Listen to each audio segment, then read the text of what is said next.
Bismillahirrahmanirrahim. Assalamualaikum warahmatullahi wabarakatuh. Alhamdulillahirabbil alamin wassalatu wassalamu ala asyrafil anbiya'i wal mursalin wa ala alihi wa ashabihi ajma'in. Asyhadu an la ilaha illallah wa la syarikalah wa asyhadu anna Muhammadan abduhu wa rasuluh. Allahumma salli ala sayyidina Muhammad wa ala ali sayyidina Muhammad amma ba'd. Fa ya ibadallah usikum wa nafsi fi taqwallahi faqad fazal muttaqun. Fattaqullaha haqqa tuqatih wa la tamutunna illa wa antum muslimun. Alhamdulillahirabbil alamin. Hadirin melakukan Allah Subhanahu wa taala.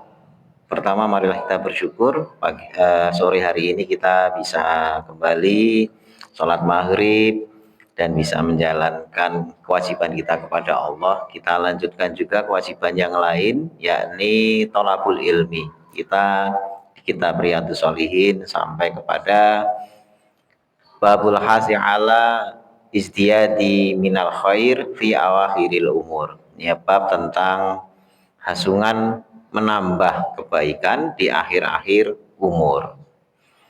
Ya walaupun disebutkan di sini akhir-akhir umur itu relatif ya, orang kan jatahnya beda-beda, ada yang bisa jadi jatahnya 80 tahun gitu ya, akhir-akhir umurnya ya 79 sekian gitu ya.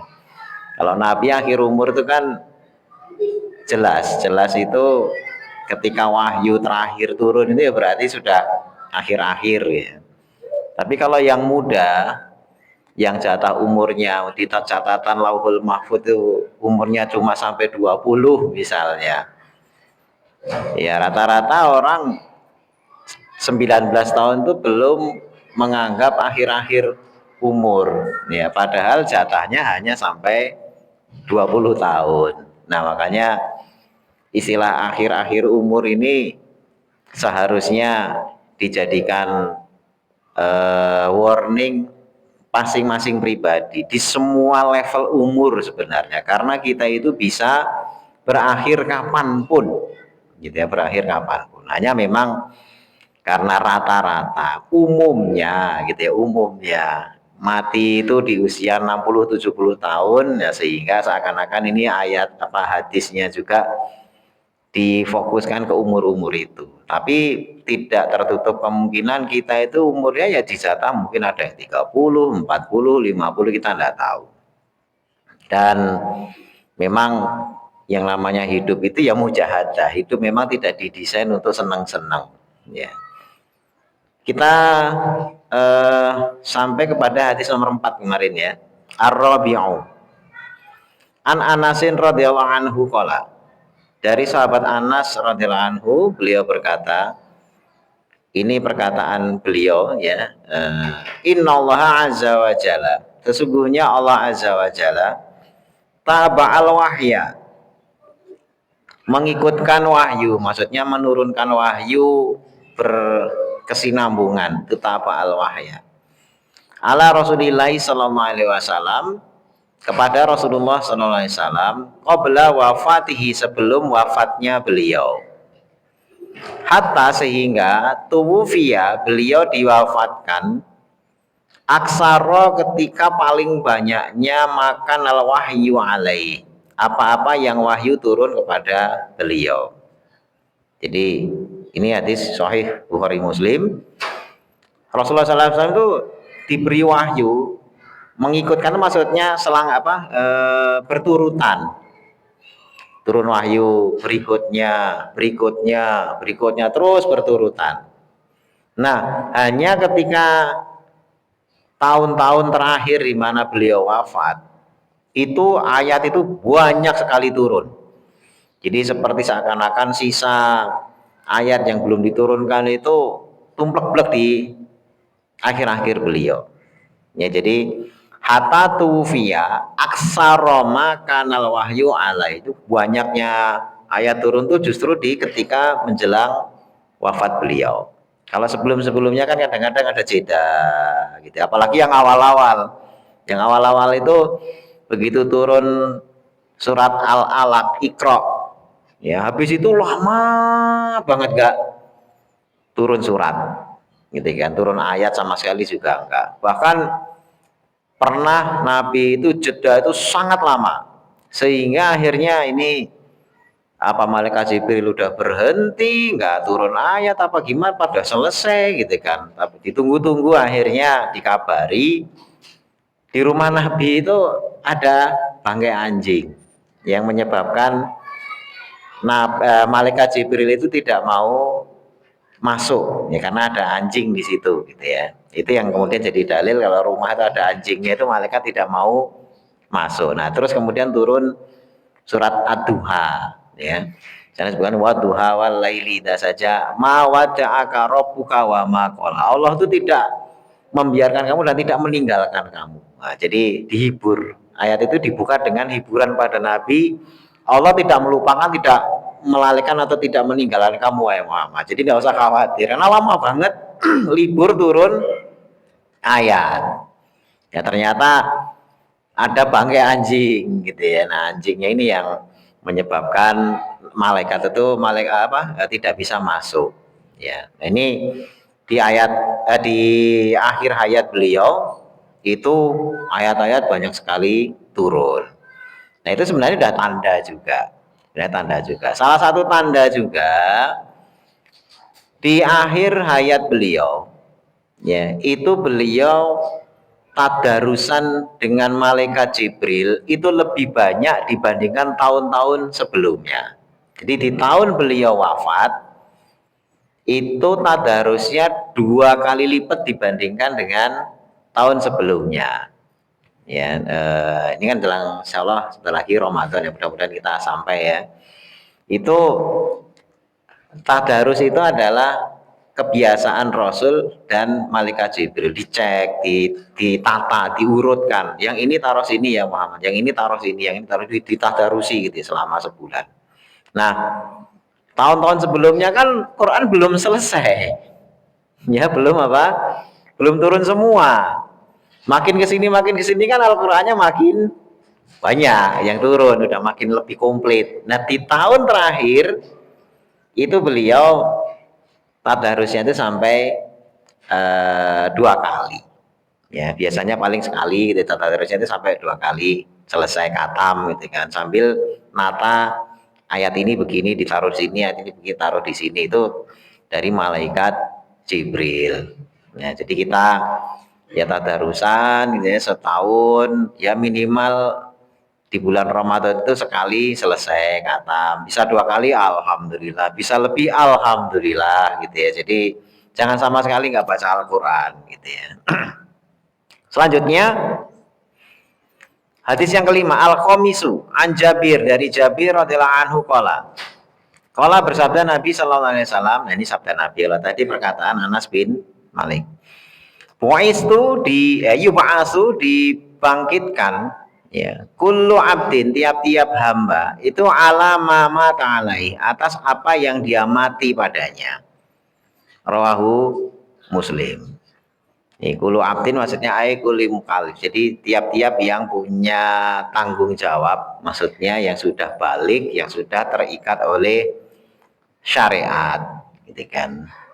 Dibangkitkan nanti didasarkan kepada dia mati atas apa.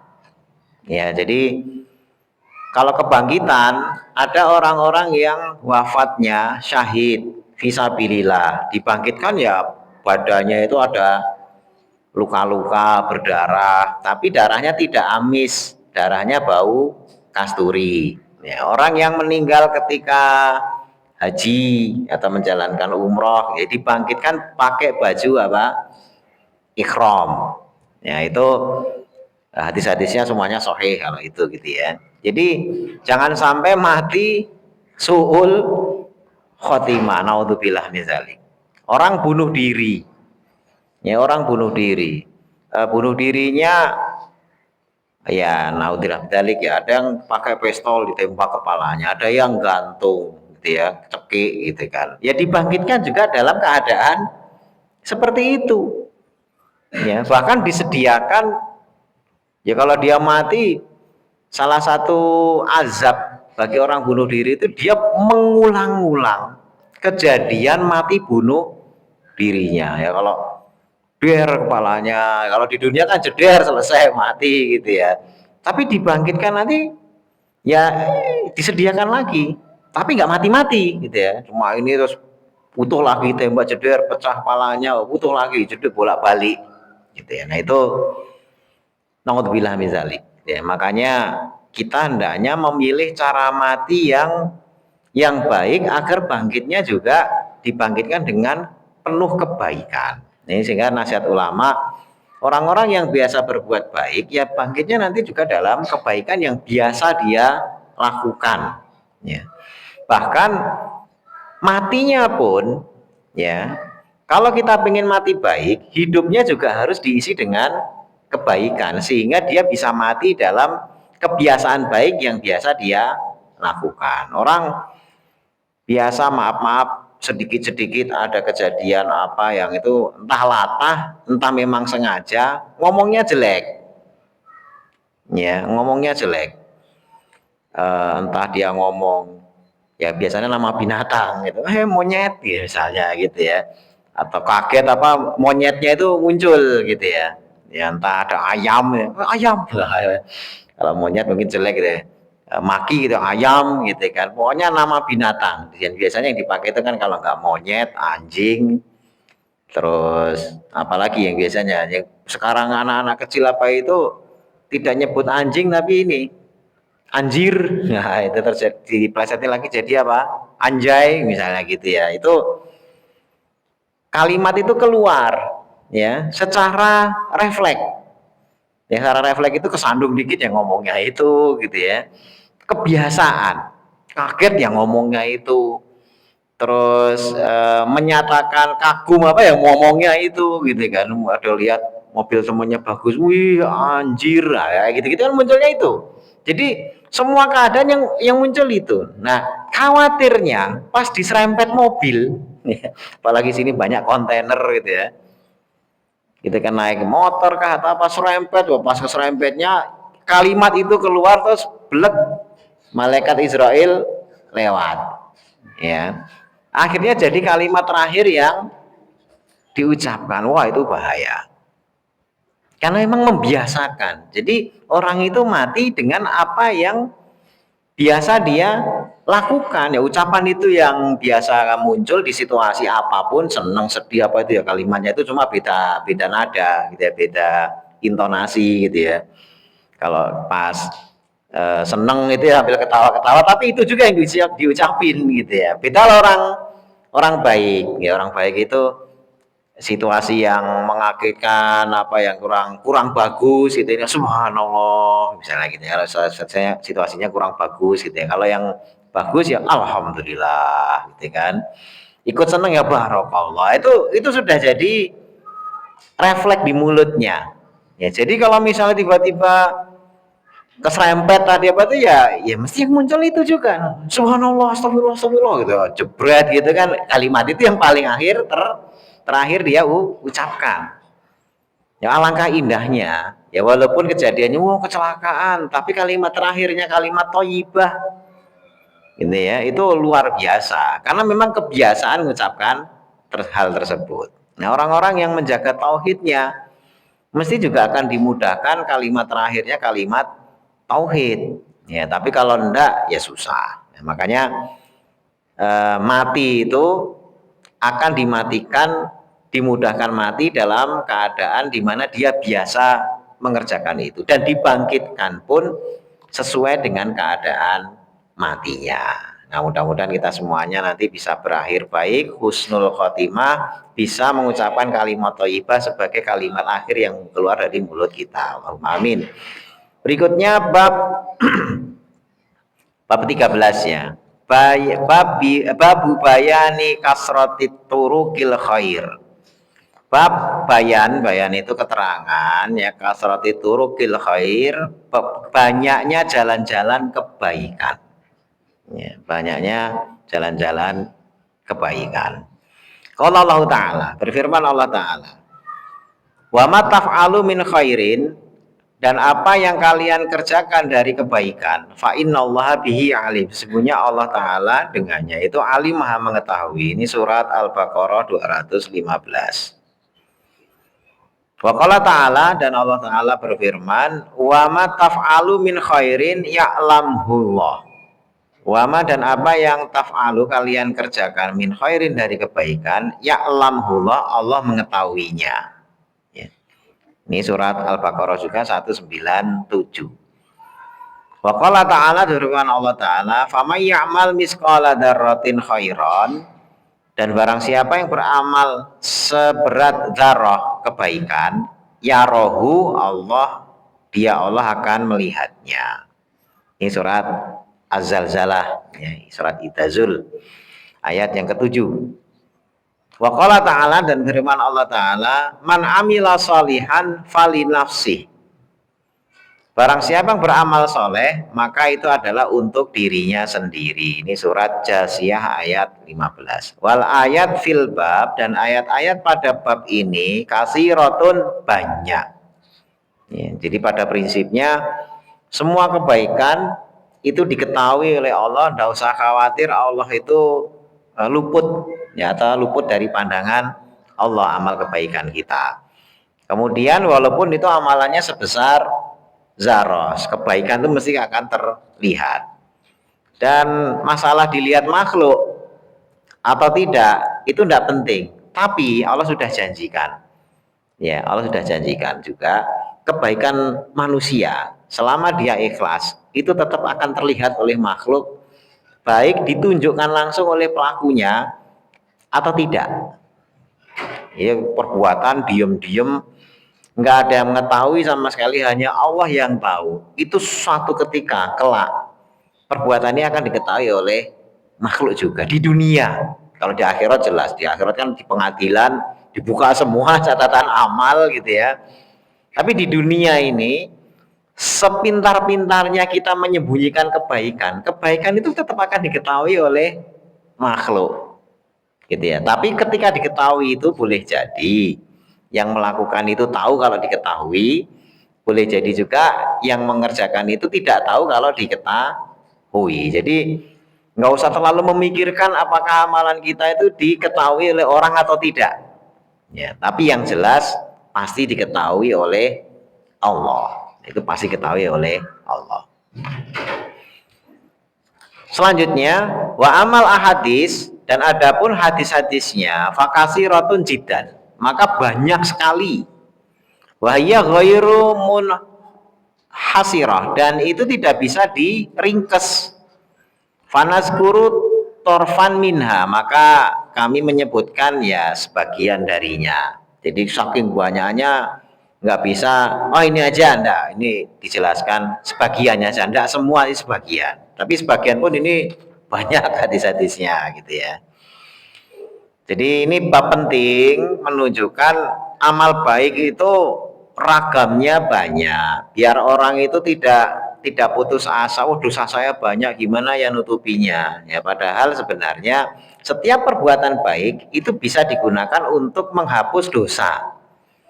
Ya, karena kan ada hadis menyebutkan itaqilah haitsu makunta wa adbi sayyi'atal hasanata tamhuha. Ikutilah perbuatan buruk dengan perbuatan baik, nanti perbuatan baik itu menghapus dosa-dosa perbuatan buruk.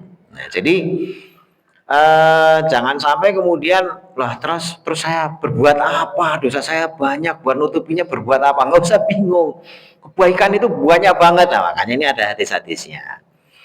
Al-awal, yang pertama, an Abizar, dari sahabat Abizar Jundab ibni Junadah radhiyallahu anhu. Kala beliau berkata, jadi Abu Zar itu asli namanya itu Jundab bin Junadah. Qultu, aku berkata, ya Rasulullah, wahai Rasulullah, ayul a'mal afdal, amal apa yang paling utama? Qala, bersabda Nabi menjawab pertanyaan itu, al imanu billah. Ini amal utama itu adalah iman kepada Allah. Jadi yang ditanya amal, jawabannya apa? Iman. Berarti iman itu apa? amal, ya. Al imanu billah wal jihadu fi sabili, dan jihad di jalan Allah, di jalannya. Kultu, aku berkata lagi, ayur rikob afdol, ya. Rikob yang manakah? Rikob itu membebaskan budak. Kan ada satu asnaf di dalam pembagian zakat itu, salah satunya adalah rikob. Rikob itu membebaskan dirinya dari perbudakan. Jadi rikob itu membebaskan budak mana yang afdol, yang utama. Qala, bersabda Nabi, an fasuha, yang paling berharga, ya, yang paling bagus atau paling berharga, indah ahliya, di sisi pemiliknya. Jadi kalau mau membebaskan budak itu yang paling berharga di sisi miliknya, itu yang paling bagus menurut pemiliknya.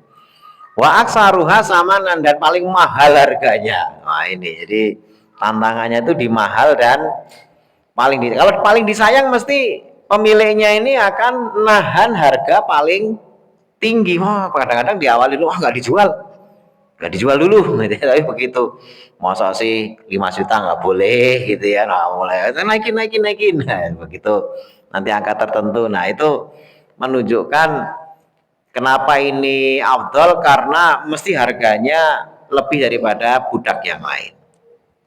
Kultu, aku berkata lagi, ini Abu Dzar bertanya, fa'ilam af'al, maka jika aku tidak memperbuat, maksudnya jika tidak memperbuat itu, apa yang saya perbuat itu, maksudnya begitu. Qala, bersabda Nabi, tu'inu soni'an. Tu'inu itu kamu menolong soni'an, orang yang bekerja. Autasnaul akhrok, atau kamu bekerja li akhrok, untuk orang yang akhrok itu bekerja tapi nggak terlalu becus. Jadi nggak becus bekerja. Jadi bekerja untuk membantu orang yang nggak bisa kerja, gitu ya. Kerjaan tuh nggak beres gitu. Ya entah mungkin dia cacat kah, entah mungkin dia memang nggak punya keahlian, tapi butuh duit gitu ya, butuh ini, akhirnya ngerjain itu nggak beres. Cuma masang lampu aja pecah misalnya, itu orang nggak beres gini, ya udah dibantu gitu ya. Jadi itu engkau menolong sonian au tasnaul li akhrok, ya, nolong orang yang bekerja tapi kurang becus gitu. Kultu, aku berkata, ya Rasulullah, wahai Rasulullah, ara'aita, apa pendapatmu, in do'uftu, jika aku lemah. Saya do'if itu maksudnya aku lemah, an ba'dil amal, dari amal-amal tersebut. Ya, jadi ya nolong orang ya susah, gitu, nggak bisa, gitu kan, bebaskan budak ya nggak bisa, kemudian sekedar nolong orang nggak becus tadi itu juga nggak bisa, pokoknya nggak bisa nolong lah, gitu ya. Yang saya lakukan apa? Maka qala, bersabda Nabi, takufu, engkau menahan syarroka, keburukanmu, maksudnya menahan diri dari keburukannya itu, aninas, dari orang. Jadi jangan sampai ganggu, jangan sampai melakukan keburukan yang berdampak buruk kepada orang lain. Takufu syarroka aninas. Fa innaha shadaqatun minka, maka sesungguhnya menahan keburukanmu agar tidak menimpa orang lain itu adalah shadaqatun minka, itu bagian dari sedekahmu. Ala nafsika, atas dirimu. Muttafaqun alaih. As-soni itu ya, soni itu bisodil muhmalah, hadza huwal masyhur. Ini artinya tuh sudah orang udah tahu lah, soni itu orang yang bekerja gitu ya. Waruwiyad do'ian, ada yang meriwayatkan bukan sonian ya, atau soni'u, tapi do'ian bil mu'jamah gitu ya, pakai shot yang ada titiknya ya. Shot yang ada titiknya maksudnya dot, bukan so tapi do gitu ya. Ai zabiya, ya, min fakrin au iyalin wa nahwi dzalik. Jadi orang yang kehilangan sesuatu gitu ya, entah karena fakir, jadi banyak kehilangan, atau ketidakpunyaan gitu kan, dan yang semisal itu gitu ya. Wal akhraq alladzi la yutkinu ma yuhawilu fi'lahu, ini orang yang ya tadi nggak becus bekerja gitu ya, itu artinya itu al akhraq.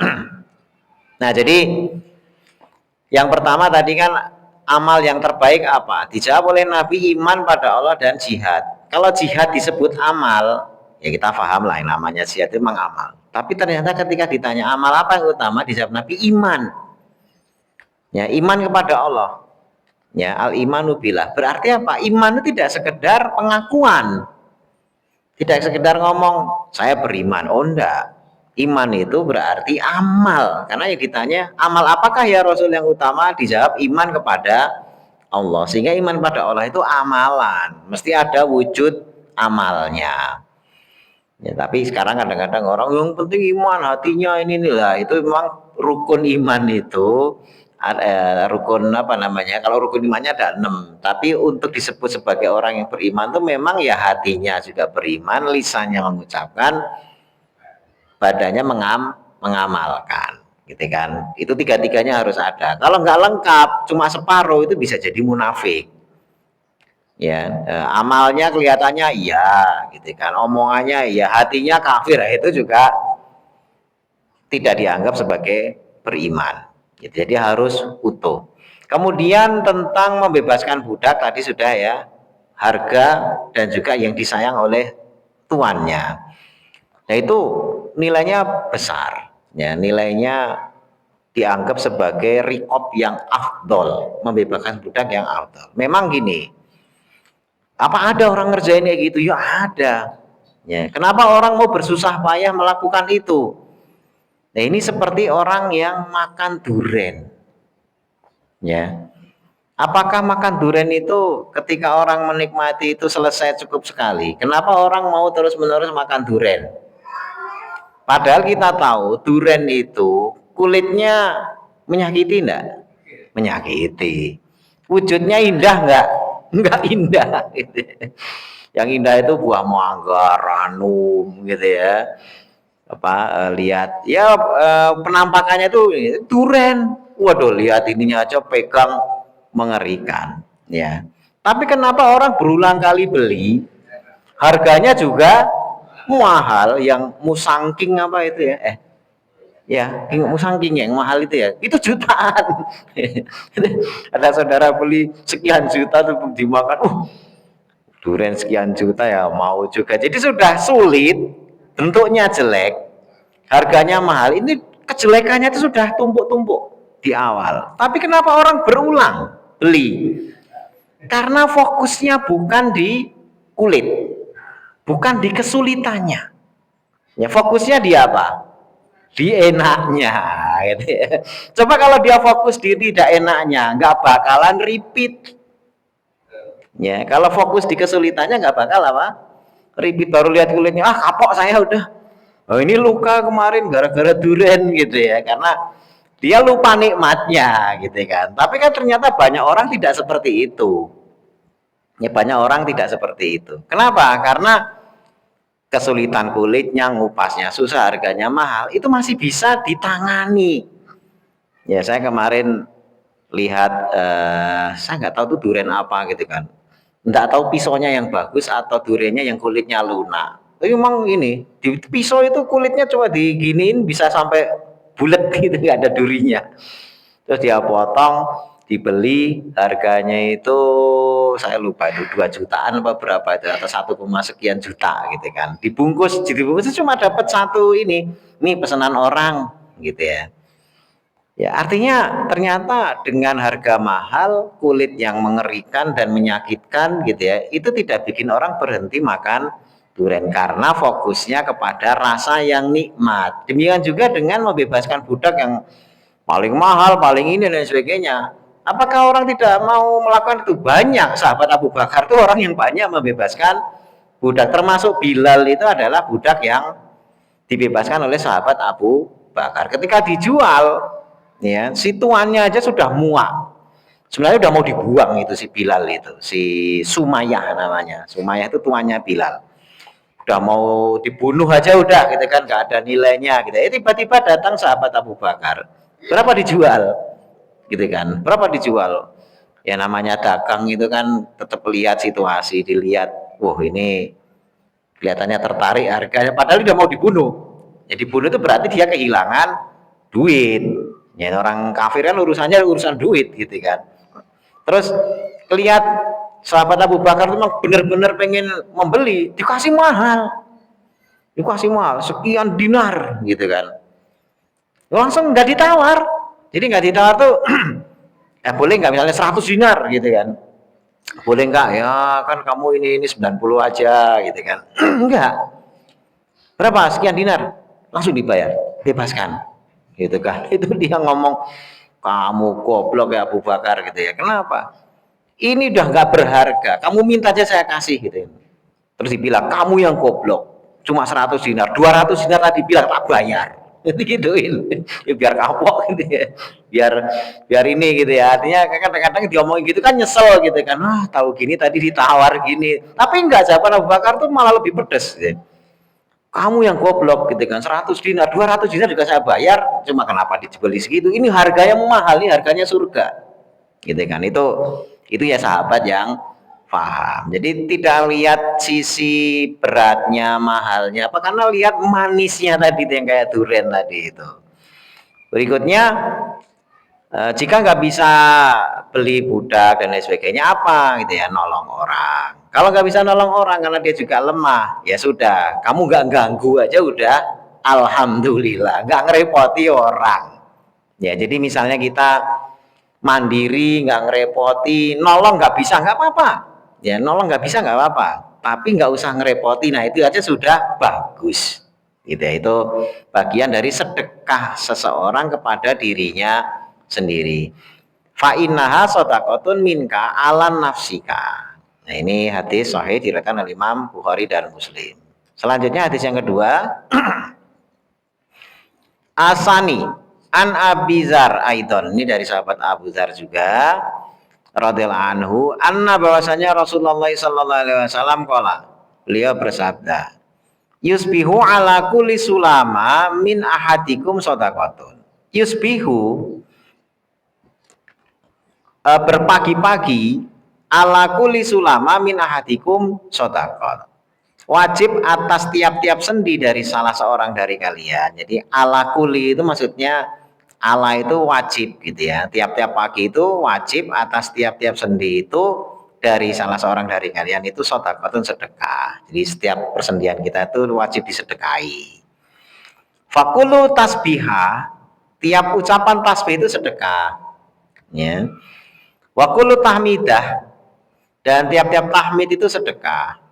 Ya, wakulu tahmidatin shadaqatun, tiap-tiap tahmid itu sedekah. Wakulu tahlilatin, tiap-tiap tahlil itu sedekah. Wakulu takbiratin, tiap-tiap takbir itu shadaqatun, sedekah. Wa amrun bil ma'ruf shadaqatun, dan amar ma'ruf itu shadaqatun, sedekah. Wa nahyun 'anil munkar shadaqatun, dan mencegah dari kemungkaran itu sedekah. Wa yujazi'u min dzalika, dan mencukupi dari yang demikian itu rakaatani yarka'uhuma, 2 rakaat yang kalian mengerjakannya minat duha, di waktu duha. Jadi semua itu tercukupi sudah, ya artinya tasbihnya, tahmidnya apa itu untuk mensedekahi sendi-sendi itu cukup digantikan dengan 2 rakaat sholat duha. Rawahu Muslim, meriwayatkan dari sini Imam Muslim. Jadi as-sulama, sulama itu maksudnya mifsal itu persendian. Nah, ini di hadis yang lain nanti juga disebutkan tentang persendian kita itu ada 300-an sendi, ya 300 sekian sendi gitu kan. Nah, itu semuanya wajib disedekahi. Jadi kalau misalnya sehari semalam misalnya ya, kalau kita habis sholat itu baca tasbih 33, tahmid 33, kemudian takbir 33 gitu ya, dilengkapi dengan tahlil penutup, jadi akhirnya 100 ya. Tapi itu dikerjakan 5 kali, kan 5 waktu sholat, berarti setidaknya itu sudah sedekah 500, karena tiap kali sholat itu jumlah totalnya 100 gitu ya. Kalau 5 kali 500 itu cukup karena jumlah sendinya itu 300-an gitu ya. Tapi kalau model sholatnya salam langsung wassalam gitu ya, harinya langsung bubar gitu ya, nggak sempat zikir dan sebagainya. Nah itu sholat duha 2 rakaat cukup. Yang biasa nggak zikiran apa itu yang selesai bubar gitu. Nah itu tidak sampai yang 33 kali enggak, langsung bubar ya, setidaknya apa namanya, sholat duha. Atau dengan amal-amal kebaikan yang lain seperti amar ma'ruf nahi mungkar, itu juga termasuk menahan dirinya tidak menyakiti orang, itu juga sedekah di hadis yang sebelumnya. Sehingga jalan-jalan kebaikan yang disebut sedekah itu banyak. Senyum, wajah cerah di hadapan saudaranya juga bagian dari sedekah. Ya, kenapa?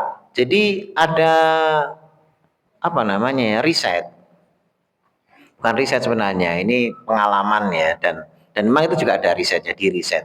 Dan yang riset bukan orang Islam. Yang riset bukan orang Islam. Jadi mood seseorang, ya misalnya dari rumah, keluarga itu ceria, suami misalnya pamit sama istrinya ceria, pamit ya ini dia ya di pisahnya itu disenyumin di ini gitu ya. Terus perjalanan, ketemu orang disapa, pagi pak, assalamualaikum, senyum lah, itu ketemu kebaikan itu makin seseorang tuh makin semangat gitu ya. Terus di kantor di ini itu juga dapat kabarnya baik, itu mesti semangat. Tapi begitu rentetan kebaikan ini tadinya bersambung di tengah jalan gitu kan, di tengah waktu, maksudnya bukan di jalanan umum kan, di tengah waktu itu siang-siang dibentak customer atau apa yang dimaki-maki, atau di jalan tiba-tiba ya sebenarnya bukan salah kita, misalnya tiba-tiba pintu mobil atau ini digedor, wah mau nyopir gak becus ini gini. Nah itu ungkapan kayak gitu aja itu bikin down ya.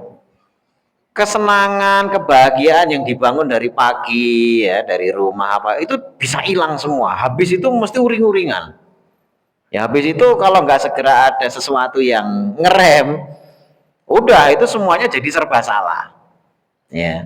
Makanya kalau kita, kenapa disebut senyum, sekedar senyum saja itu sedekah, karena senyum kita ya itu memberikan dampak positif pada orang yang dengan itu ya, dengan itu dia mesti akan terinspirasi untuk melakukan hal-hal baik ya, karena kan disenyumi lagi. Walaupun peran kita cuma dari apa, mungkin 5 orang yang ketemu ya, dari 5 orang yang ketemu kita cuma dari salah satu orang ya, dari salah satu 5 orang yang dia temui, kita adalah bagian dari orang yang pagi pak woi ini sambil senyum gitu ya.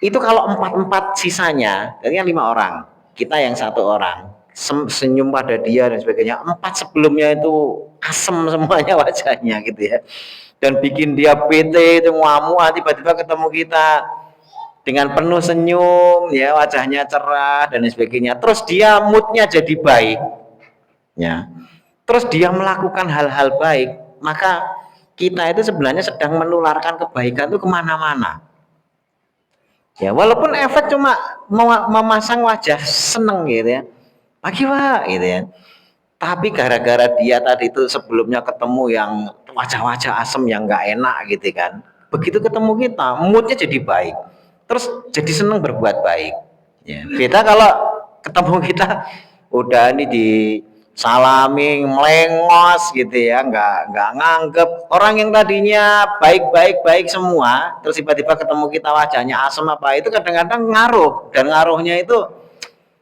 ini apa sih salah saya ini orang, kepikiran terus akhirnya tadi ada orang ngemis atau mau sedekah, jadi wah ini orang ngemis saya minta-minta, jadi akhirnya tercegah dari perbuatan baik gara-gara ketemu kita yang wajahnya asem tadi itu gitu ya.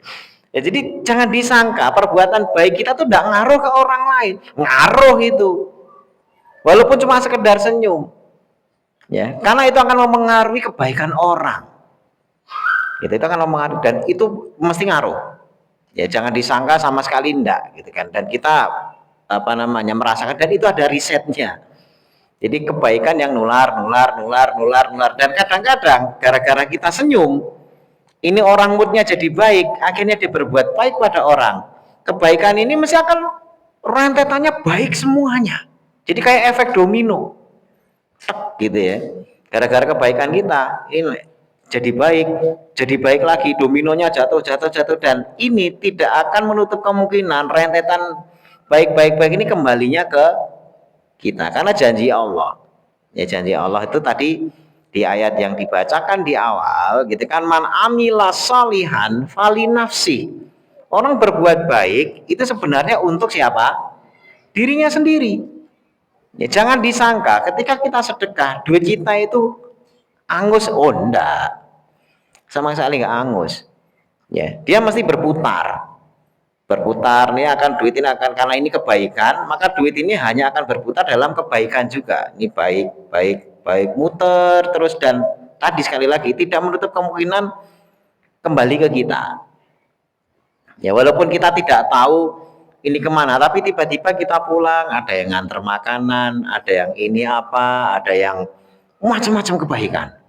Ya, tiba-tiba karena kita melonggarkan seseorang, nggak tahu ada orang iseng nih, ini kebetulan ini lagi longgar, terima ya, tolong ya, makasih, gitu kan. Nah, kita juga nggak minta, nah ini tiba-tiba dikasih, dan itu tidak mustahil, dan bahkan bukannya tidak mustahil, sering terjadi. Ya, sering terjadi.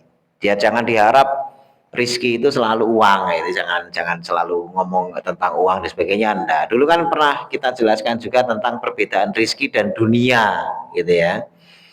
Yang waktu Ramadan tahun kapan itu ya, rizki dan dunia, dimana yang namanya rizki itu selalu konotasinya baik. Bahkan surga pun disebut rizki oleh Allah. Qad asanallahu lahu rizqo. Sungguhnya Allah telah membaguskan rizki baginya, yakni bagi orang yang iman amal soleh masuk surga. Nah, surga itu di sana banyak rizki. Jadi surga itu bagian dari rizki. Tapi kalau dunia itu mataul hurur, kenikmatan yang menipu, lebih rendah daripada bangkai kambing. Bahkan kalau ada nilainya, orang kafir nggak akan dikasih minum. Artinya kalau dunia itu tidak ada nilainya. Nah, duit yang ada di kantong kita itu rezeki apa dunia?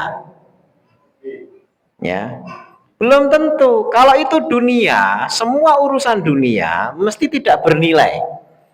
Dan semua urusan dunia itu menimbulkan iri, dengki, ya. Banyak kisah-kisah di mana harta benda dunia itu menyebabkan saudara saling bunuh, ya, tetangga saling bunuh, saling cekcok, suami istri yang tadinya rukun jadi terpisah. Jadi kalau punya tambahan harta, keluarga makin banyak cekcok, dengan tetangga makin ribut, maka ingat harta itu berarti dunia.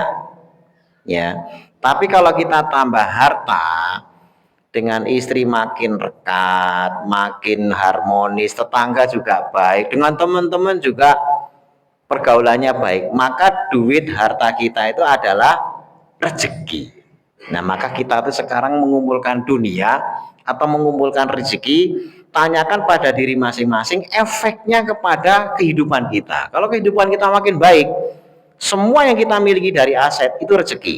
Tapi kalau kehidupan kita itu makin berantakan, silaturahmi itu makin gak karu-karuan, sama saudara bermusuhan, pasti dan pasti itu dunia yang lebih rendah daripada bangkai kambing sebagaimana disabdakan oleh Nabi, atau yang kalau itu bernilai orang kafir pun tidak akan dikasih, gitu. Dan itu evaluasinya kepada diri kita sendiri. Demikian, mudah-mudahan bermanfaat. Kita akhirkan taklim kita pada sore hari ini. Kita tutup doa kafaraah majelis. Subhanakallahumma bihamdika asyhadu alla ilaha illa anta astaghfiruka wa atubu ilaik. Assalamualaikum warahmatullahi wabarakatuh.